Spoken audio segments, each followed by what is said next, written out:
Hello everyone. BPSC के द्वारा भारत के भूगोल से जितने भी क्वेश्चंस पूछे गए थे उन्हीं सारे क्वेश्चनों को मिला करके ये वन लाइनर फॉर्मेट में क्वेश्चंस तैयार किए गए हैं ताकि एग्जाम के टाइम में कम से कम समय में आप ज़्यादा से ज़्यादा चैप्टर्स को जो है वो रिवाइज कर पाएँ। तो चलिए शुरू करते हैं। पहला क्वेश्चन दिया था कि वह नदियाँ जो बंगाल की खाड़ी में जा कर के गिरती हैं वो कौन कौन सी हैं। तो बंगाल की खाड़ी में जा कर के गिरने वाली नदियों में से गंगा नदी है, ब्रह्मपुत्रा नदी है, गोदावरी नदी है, महानदी है, कृष्णा नदी है और कावेरी नदी है। ये सारी की सारी नदियां जो हैं वो जा कर के बंगाल की खाड़ी में गिरती हैं। इसको आप ध्यान रखिएगा। भारत में यारलुंग जांगबो नदी को किस नाम से जाना जाता है। तो यारलुंग जांगबो नदी को भारत में ब्रह्मपुत्रा के नाम से जाना जाता है।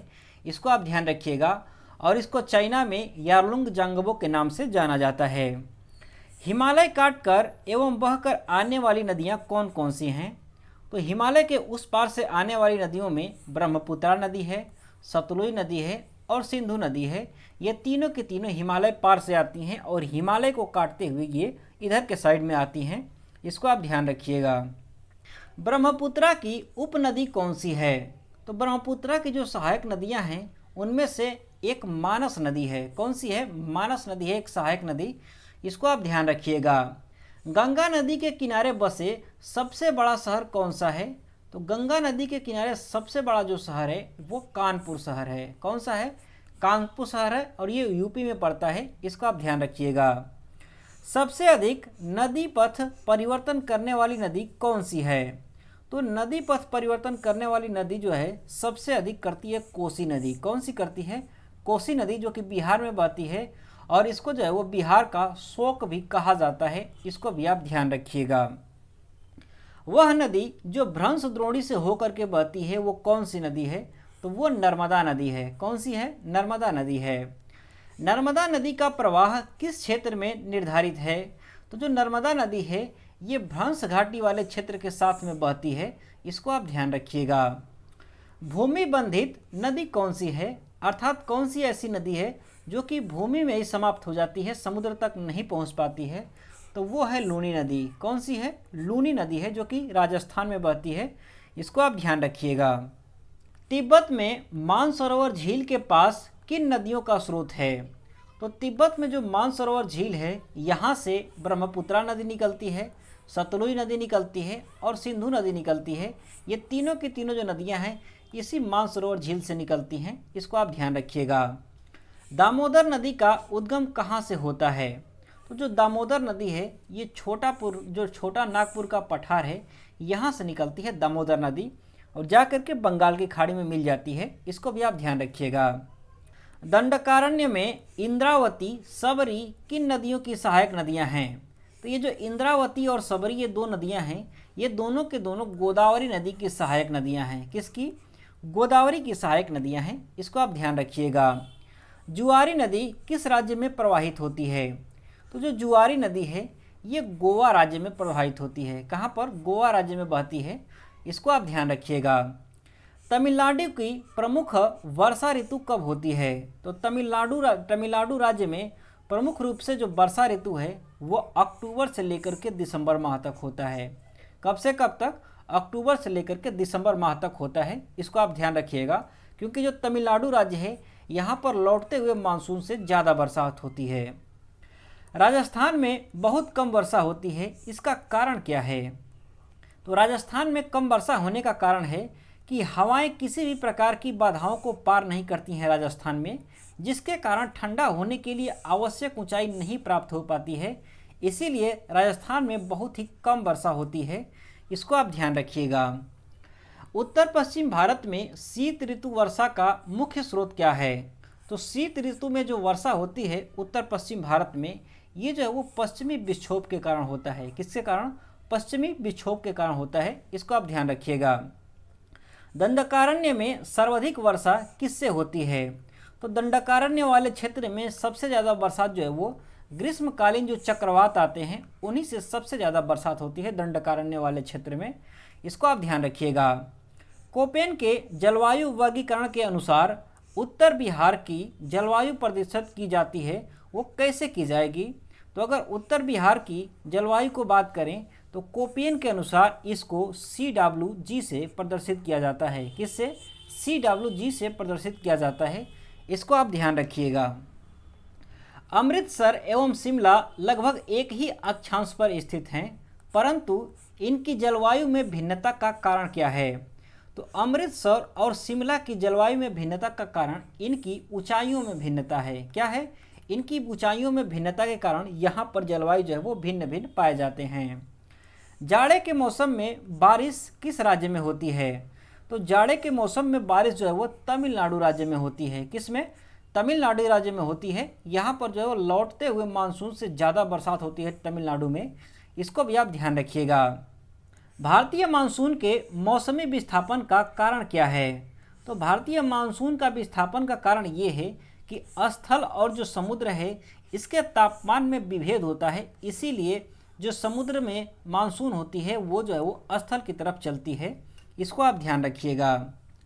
भारत में शक्तिशाली एल नीनो का क्या प्रभाव होता है? तो अगर एल नीनो बनता है जलधारा तो भारत में सूखा देखने को मिलता है। क्या देखने को मिलता है? सूखा देखने को मिलता है भारत में, इसको आप ध्यान रखिएगा। बंगाल की खाड़ी में एक अवदाब बनने से भारतीय मानसून का प्रारंभ लगभग कब होता है? तो बंगाल की खाड़ी में जब अवदाब बनता है तो भारत में मानसून जो है वो 5 जून को शुरू हो जाता है। कब? 5 जून को शुरू होता है, इसको आप ध्यान रखिएगा। किस प्रकार के वन भारत में सबसे अधिक क्षेत्रों में पाए जाते हैं? तो भारत में सबसे अधिक जो वन होते हैं वो उष्णकटिबंधीय सदाबहार वन पाए जाते हैं। कौन से? उष्णकटिबंधीय सदाबहार वन पाए जाते हैं भारत में सबसे ज़्यादा, इसको आप ध्यान रखिएगा। प्रतिशत अधिकतम वन क्षेत्र किस राज्य में है? अर्थात प्रतिशत की दृष्टि से भारत के किस राज्य में सबसे ज़्यादा वन पाए जाते हैं? तो वो है मिजोरम राज्य। कौन सा है? मिजोरम राज्य है, इसको आप ध्यान रखिएगा। भारत में वह राज्य कौन सा है जिसका सर्वाधिक क्षेत्र घने पतझड़ वाले जंगल से घिरा होता है? तो भारत का वह राज्य जो है वो मध्य प्रदेश है। कौन सा है? मध्य प्रदेश है, जहाँ पर कि सबसे ज़्यादा घने पतझड़ वन पाए जाते हैं, इसको आप ध्यान रखिएगा। साल के वनों का सर्वाधिक भंडार कहाँ पर पाया जाता है? अर्थात ऐसे वन क्षेत्र कहाँ पर हैं जहाँ पर कि साल के वृक्ष पाए जाते हैं? तो ये जो है वो नीलगिरी की पहाड़ियों पर पाया जाता है। कहाँ पर? नीलगिरी की पहाड़ियों पर पाया जाता है, इसको आप ध्यान रखिएगा। वह राज्य जिसमें सर्वाधिक क्षेत्र वनों के अंतर्गत पाया जाता है वो कौन सा राज्य है? तो वो है अरुणाचल प्रदेश। कौन सा है? अरुणाचल प्रदेश। भारत के कुल भौगोलिक क्षेत्र में वन क्षेत्र कुल क्षेत्रफल का कितना % है? तो भारत का जितना भी क्षेत्रफल है उसका 21.7% जो है वो वन क्षेत्र पाए जाते हैं, इसको आप ध्यान रखिएगा। सुंदर वन क्षेत्र किस प्रकार के वन पाए जाते हैं? तो जो सुंदर वन का क्षेत्र है उसमें किस प्रकार के वन पाए जाते हैं? तो इसमें जो है वो सघन मैंग्रोव वन पाए जाते हैं। कैसे वन? मैंग्रोव वन पाए जाते हैं, इसको आप ध्यान रखिएगा। जून 2013 की आपदा में कौन सी नदी घाटी गहन रूप से प्रभावित हुई थी? तो 2013 ईस्वी में जो आपदा आया था उत्तराखंड में, उसमें मंदाकिनी नदी की जो घाटी है ये सबसे ज़्यादा प्रभावित हुई थी, इसको आप ध्यान रखिएगा। बादल फटना किन क्षेत्रों में होता है? तो बादल फटने की जो घटना होती है वो हिमालयी क्षेत्रों में होती है, पर्वतों वाले क्षेत्रों में होती है, इसको आप ध्यान रखिएगा। करेवा किस प्रकार की खेती के लिए प्रसिद्ध है? तो जो करेवा मिट्टी होती है ये केसर की खेती के लिए प्रसिद्ध होती है, इसको आप ध्यान रखिएगा। लेटराइट मृदा अधिकतर किस राज्य में पाई जाती है? तो लेटराइट मृदा जो है वो ऐसे क्षेत्रों में पाई जाती है जहाँ पर ज़्यादा बरसात होती है, और जो ऑप्शन दिया था उसमें कर्नाटक जो है वो बिल्कुल सही होगा। भारत के किस राज्य में काली मिट्टी बृहद क्षेत्र में पाई जाती है? तो सबसे ज़्यादा काली मिट्टी जो है वो महाराष्ट्र में पाई जाती है। कहाँ पर? महाराष्ट्र में पाई जाती है, इसको आप ध्यान रखिएगा। वह प्रदेश कौन सा है जहाँ पर क्षारीय मिट्टी का विस्तार सबसे अधिक है? तो क्षारीय मिट्टी का विस्तार सबसे ज़्यादा जो है वो उत्तर प्रदेश राज्य में है। किस में है? उत्तर प्रदेश राज्य में है, इसको आप ध्यान रखिएगा।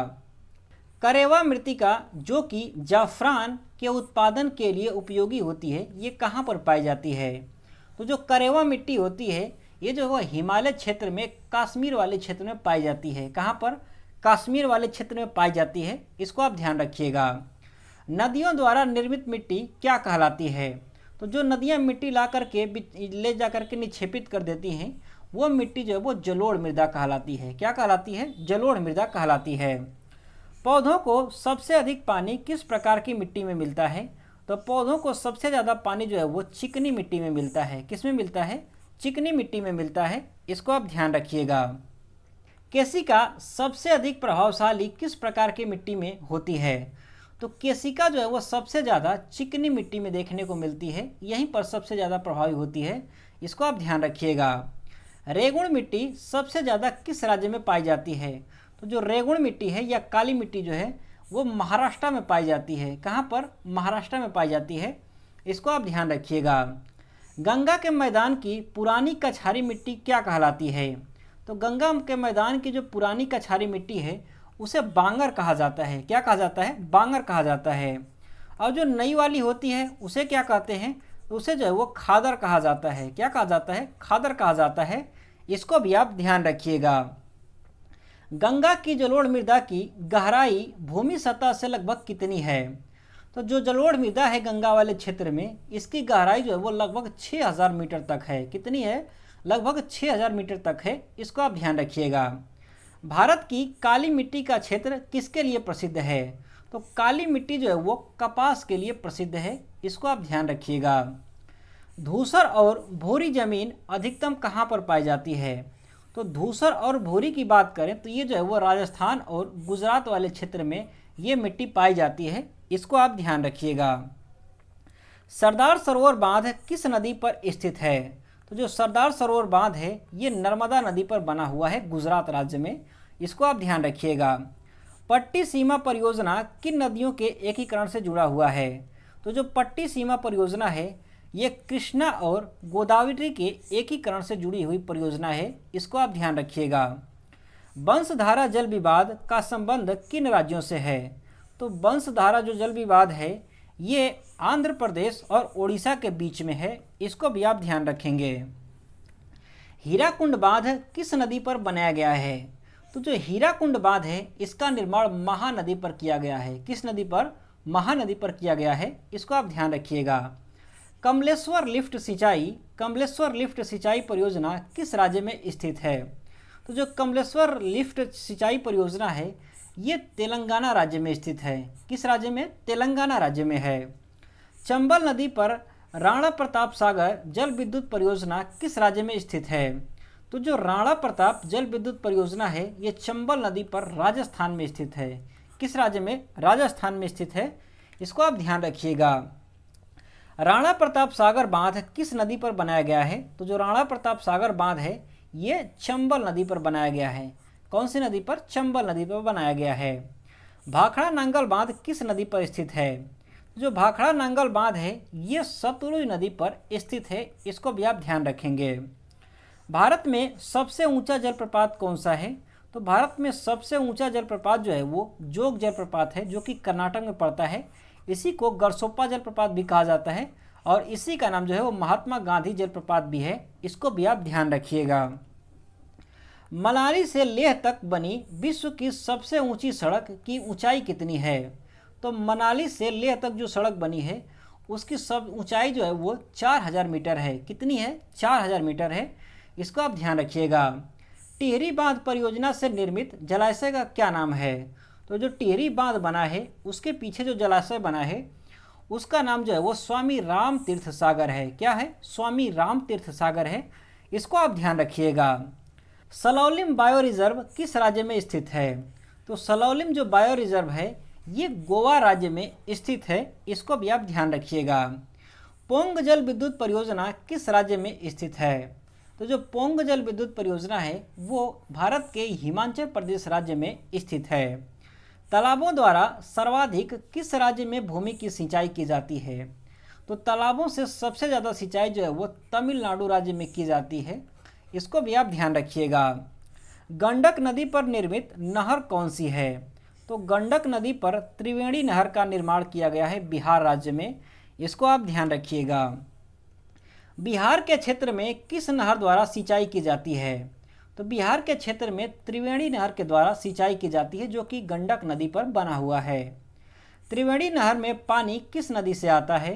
तो जो त्रिवेणी नहर है इसमें पानी जो है वो गंडक नदी से आता है, इसको आप ध्यान रखिएगा। नागार्जुन सागर बहुउद्देशीय परियोजना किस नदी पर स्थित है? तो नागार्जुन सागर जो बहुउद्देशीय परियोजना है ये कृष्णा नदी पर स्थित है, इसको आप ध्यान रखिएगा। बिहार एवं उत्तर प्रदेश राज्यों की सिंचाई संयुक्त सिंचाई परियोजना कौन सी है? तो बिहार और यूपी की संयुक्त जो परियोजना है वो है गंडक परियोजना। कौन सी है? गंडक परियोजना, जो कि सिंचाई के लिए है, इसको आप ध्यान रखिएगा। भारत की सिंचाई क्षमता का लगभग 47.78% किस तरह से पूरा होता है? तो सिंचाई की क्षमता का लगभग 47% जो है वो लघु एवं बृहत परियोजनाओं से पूरा होता है, इसको आप ध्यान रखिएगा। मैथान, बेल पहाड़ी एवं तैलिया बांध किस नदी पर बनाए गए हैं? तो ये जो तीनों के तीनों बांध हैं, मैथान बांध, बेल पहाड़ी बांध और तैलिया बांध, ये तीनों के तीनों जो है वो बराक नदी पर बनाए गए हैं, इसको आप ध्यान रखिएगा। सारण सिंचाई नहर किस नदी से निकलती है?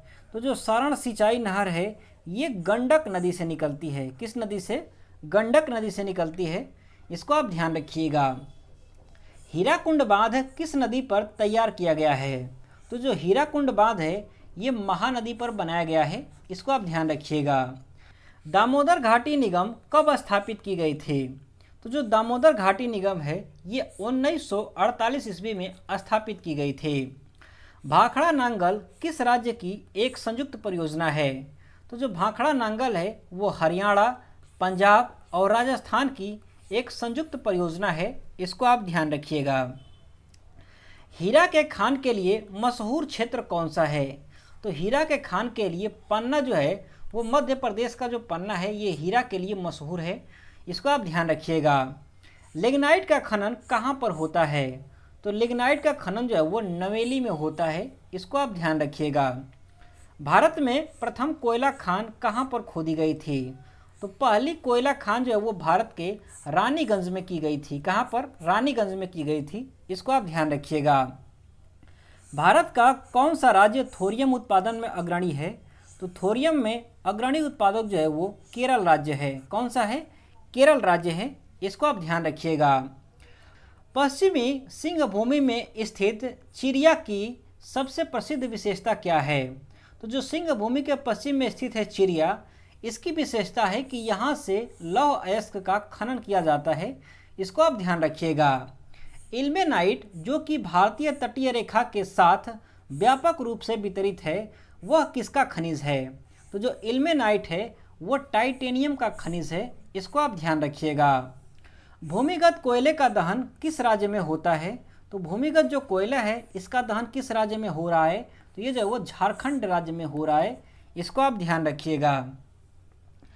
तांबा अयस्क का सबसे बड़ा भंडार किस राज्य में है? तो सबसे ज़्यादा भंडार जो है वो तांबा का राजस्थान में है। कहाँ पर है? राजस्थान में है, इसको आप ध्यान रखिएगा। एल्युमिनियम का सबसे महत्वपूर्ण अयस्क कौन सा है?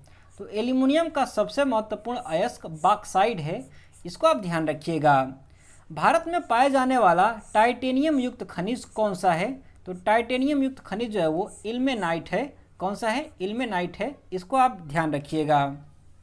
वह पर्वतीय स्टेशन कौन सा है जिसकी भारत में वर्ष 1897 ईस्वी में विद्युत आपूर्ति प्रारंभ की गई थी? वो पर्वतीय स्टेशन कौन सा है? तो वो है पश्चिम बंगाल का दार्जिलिंग। कौन सा है? पश्चिम बंगाल का दार्जिलिंग है। वह शहर जो असम के तैलीय शहर के नाम से जाना जाता है वो कौन सा शहर है? तो वो है असम का डिंगबोई। कौन सा है? डिंगबोई, इसको आप ध्यान रखिएगा। भारत में लौह अयस्क का सबसे बड़ा उत्पादक राज्य कौन सा है? तो सबसे ज़्यादा लौह उत्पादन जो है वो ओडिशा राज्य से होता है। किस राज्य से?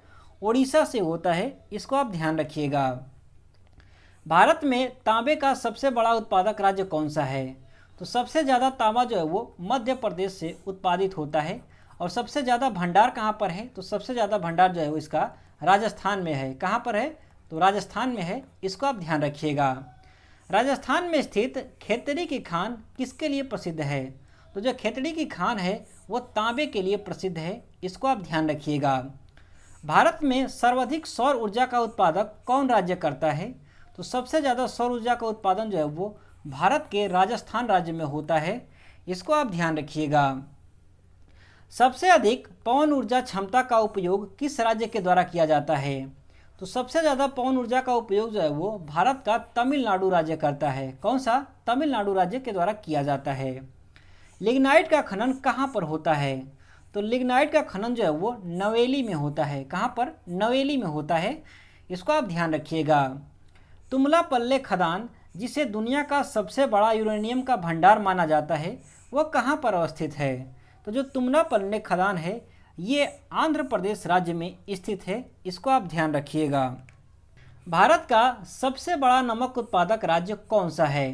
तो भारत में सबसे ज़्यादा नमक उत्पादन जो है वो गुजरात राज्य में होता है। इसको आप ध्यान रखिएगा। लौह अयस्कों में से किसका बैलाडीला में खनन होता है? तो लौह अयस्कों में से जो हेमेटाइट होता है इसका खनन बैलाडीला में होता है। इसको आप ध्यान रखिएगा। भारत में कोयला किस भौमकीय शैल समूह में पाया जाता है? तो भारत में जो कोयला है वो गोंडवाना क्षेत्र में पाया जाता है। इसको आप ध्यान रखिएगा। जौरीय शक्ति परियोजना कहाँ पर स्थापित की गई है? तो जो जौरीय शक्ति जो परियोजना है ये भावनगर में की गई है, जो कि गुजरात में पड़ता है। इसको आप ध्यान रखिएगा। भारत में कोयले का स्टोर हाउस किसे कहा जाता है? तो भारत में कोयले का स्टोर हाउस जो है वो झरिया को कहा जाता है। जो झरिया क्षेत्र है उसे ही कोयले का स्टोर हाउस कहा जाता है। इसको आप ध्यान रखिएगा। लाख का सर्वाधिक उत्पादक किस राज्य में होता है? तो लाख का सबसे ज़्यादा उत्पादन जो है वो बिहार राज्य में होता है। इसको भी आप ध्यान रखेंगे। इसके बाद रानीगंज किसके लिए प्रसिद्ध है? तो जो रानीगंज क्षेत्र है वो कोयला निक्षेपण के लिए प्रसिद्ध है। इसको आप ध्यान रखिएगा। पन्ना हीरे की खान किस राज्य में स्थित है? तो जो पन्ना खान है जो कि हीरे की खान है ये मध्य प्रदेश राज्य में स्थित है। इसको आप ध्यान रखिएगा। भारत का सबसे अधिक पेट्रोलियम उत्पादक क्षेत्र कौन सा है? तो भारत में सबसे ज़्यादा पेट्रोलियम उत्पादन जो है वो मुंबई हाई से होता है। कहाँ से? मुंबई हाई से होता है। इसको आप ध्यान रखिएगा। बैलाडीला खान भारत के किस राज्य में स्थित है? तो जो बैलाडीला खान है ये जो है वो छत्तीसगढ़ राज्य में स्थित है। इसको आप ध्यान रखिएगा। वह नदी बेसिन जिसमें अधिक खनिज पाए जाते हैं वो कौन सी है? तो वो नदी बेसिन है दामोदर नदी। कौन सी है? दामोदर नदी बेसिन है, जहाँ पर कि सबसे ज़्यादा खनिज पाए जाते हैं। इसको आप ध्यान रखिएगा। कैमूर पठार किसके लिए प्रसिद्ध है? तो जो कैमूर पठार है वो चूना पत्थर के लिए प्रसिद्ध है। इसको आप ध्यान रखिएगा। तो फ्रेंड्स इस वीडियो में बस इतना ही। बाकी के जो क्वेश्चंस बचे हुए हैं वो आपको नेक्स्ट वीडियो में मिल जाएंगे। अगर ये वीडियो अच्छी लगी हो तो वीडियो को लाइक ज़रूर करिएगा। बाकी की जो आने वाली वीडियोस हैं उनका नोटिफिकेशन पाने के लिए चैनल को सब्सक्राइब भी कर लीजिएगा। Thanks for watching. Have a nice day. Thank you.